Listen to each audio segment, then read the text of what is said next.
Hi there, I'm just going to explain how to translate a product image from English to Japanese.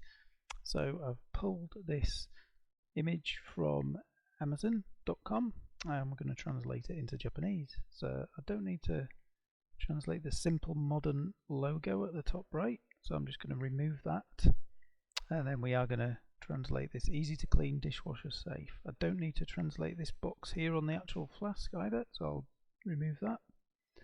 Click confirm and then select the language as Japanese. Okay, I'll click translate, and then there you go. You can see it's almost removed all the text, but this N is left over, so I'm just going to update that and remove that blemish. There we go. So clean up, and it's going to take a couple of seconds to update. Okay, and then we'll click next.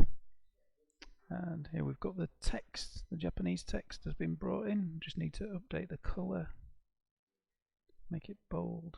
It's quite small, so I need to make it a lot bigger.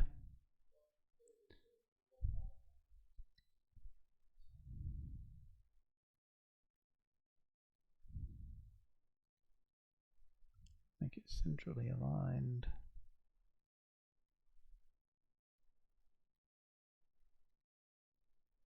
Okay, there we go. So I think it probably looks a bit better left aligned. Yeah, I'll make it a bit bigger as well. Let's try 70. Can we go bigger? 80?